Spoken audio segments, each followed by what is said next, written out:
Når et stof er radioaktivt, skyldes det, at atomkernen er ustabil, dermed henfalder og udsender ioniserende stråling. Den ioniserende stråling er så energirig, at den kan slå elektroner væk fra de molekyler og atomer, som strålingen passerer, og som vi ved kaldes det for en ion, når et stof modtager eller mister en elektron. Ioniserende stråling kan altså danne ioner, eller nedbryde en kemisk binding og danne frie radikaler. Frie radikaler er molekyler, der er kemisk ustabile og derfor gerne vil koble sig på et stof, og i nogle tilfælde ødelægge det. De vil konstant søge at indgå i reaktioner med andre stoffer for at blive stabile igen. På den måde kan de skabe ravage og kan forårsage celleændringer i vores krop. I denne video skal I lære om følgende former for stråling: alfa-henfald, beta plus og beta minus henfald og gamma-henfald. Nogle isotoper er ustabile på den måde, at atomkernen henfalder ved et alfa-henfald. Her taler man om, at en moderkerne bliver til en datterkerne ved at fraspalte en heliumkerne. Det kan ses på billedet her. En heliumkerne består af 2 protoner og 2 neutroner.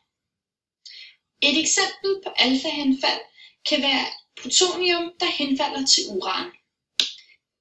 Her ses det, hvordan atomtallet er faldet med 2, og nukleontallet er faldet med 4. Og resultatet er, at der bliver udskudt en heliumkerne fra moderkernen. Når en heliumkerne dannes på denne måde, vil den bevæge sig fra moderkernen med en enorm fart. Heliumkernen omtales i denne forbindelse som en alfa-partikel. Alfa-partiklens store fart gør den stærkt ioniserende, og den danner omkring 10.000 ioner per millimeter. Af den grund mister den rigtig meget energi på dens vej. Rækkevidden af en alfa-partikel er kun få centimeter i luft og meget mindre i væsker og faste stoffer. Det skyldes, at tætheden er større end i luft.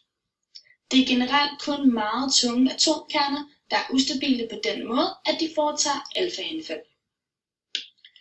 Nogle isotoper er ustabile på den måde, at de henfalder ved beta-minus-henfald. Det er karakteriseret ved, at en neutron i kernen omdannes til en proton. Grundet denne ændring skydes en elektron ud af kernen.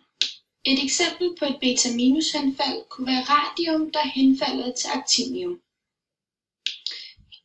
Her vises, hvordan en neutron omdannes til en proton i kernen på radium. Det kan vi se på, at protontallet ved radium er 88, og protontallet i actinium er 89. Ud af kernen skydes en elektron.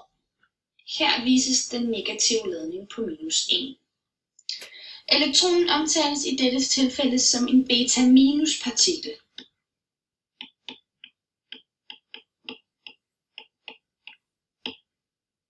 Og det kan være meget forskelligt, hvilken fart beta-minus-partiklen skydes ud af kernen med. Den er ikke lige så ioniserende som alfa-partiklen, og danner generelt få ioner per millimeter. Beta-minus-strålingens rækkevidde afhænger af, hvor stor en fart beta-minus-partiklen forlader kernen med. Beta-minus-partikler kan trænge igennem papir og tøj, mens en bog vil stoppe den. Nogle isotoper er derimod ustabile på den måde, at de henfalder ved beta-plus-henfald. Her bliver en proton omdannet til en neutron. Det sker under udsendelse af noget, der kaldes for en positron. Positroner kan vi kalde for positive elektroner. De har en ladning på +1. Det skrives sådan her, hvor E jo står for elementarladning.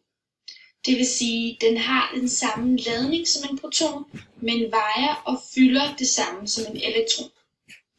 Gammastråling er, ligesom lys, elektromagnetisk stråling, bare med en meget større frekvens, altså en kortere bølgelængde. Det er dermed meget mere energirigt end lys. Strålingen er ikke specielt ioniserende og kan bevæge sig langt igennem luft. Gammastråling udsendes ofte efter, at en kerne har udsendt enten en alfa- eller en beta-partikel. Det her er kernens måde at komme af med overskydende energi på, ligesom at atomet kommer af med overskydende energi ved at udsende lys. Det kan også ses på figuren her, at kernens energiniveau falder, og derfor så sker der en emission af gammafotoner. Emission betyder udskydelse. Gammastråling er meget svært at stoppe. Der skal enten betonvægge eller blyplader til at nedsætte strålingens intensitet.